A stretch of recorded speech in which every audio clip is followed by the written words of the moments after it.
ကိုချမ်းသာစိတ်ချမ်းသာစွာဖြင့်ပြည်တော်စုမြန်မာနိုင်ငံတော်၏အကျိုးတိုင်းရင်းသားလူမျိုးများတို့၏အကျိုးစီးပွားနှင့်ငြိမ်းချမ်းရေးလုပ်ငန်းစဉ်များကိုအောင်မြင်စွာဆောင်ရွက်နိုင်ပါစေကြောင်းဥစွာဆုတောင်းမေတ္တာပို့အပ်ပါသည်လက်ရှိအချိန်တွင်ပြည်တွင်းပြည်ပပယောဂအမျိုးမျိုးကြောင့်မြန်မာနိုင်ငံအတွင်းအကြမ်းဖက်လုပ်ရများစွာဖြစ်ပေါ်နေပြီးဒေသခံပြည်သူများ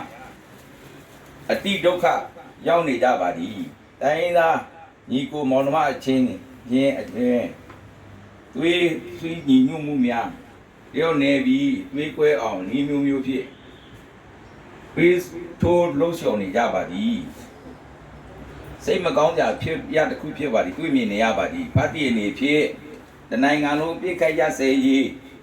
သဘောတူစာချုပ် NCA အပေါ်တွင်ခိုင်မာစွာရပ်တည်ပြီးမြန်မာပြည်တွင်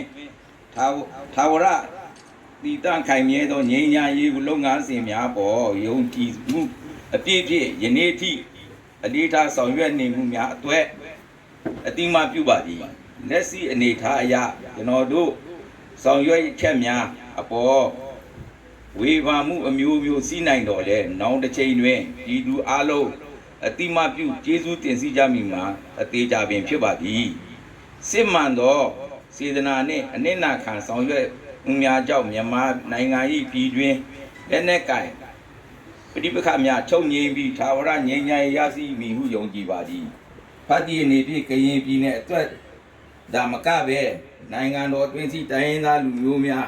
ပြည်သူအလုံးစီးပွားရေးလူမှုရေးကျန်းမာရေးပညာရေးကဏ္ဍများနှင့်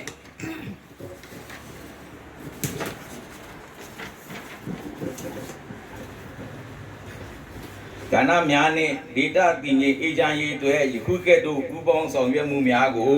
ဆက်လက်ဆောင်ရွက်နိုင်ရန်ပါရန်အသက်စီကျမ်းမာစွာဖြင့်နိုင်ငံတော်အကျိုး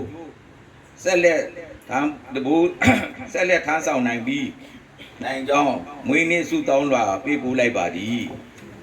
ဗိုလ်ချုပ်မူကြီးမင်းအောင်လှိုင်နိုင်ငံတော်စီမံအုပ်ချုပ်ရေးကော်မတီဥက္ကဋ္ဌတမတော်ကာကွယ်ဦးစီးချုပ်ကျေးဇူးတင်ပါတယ်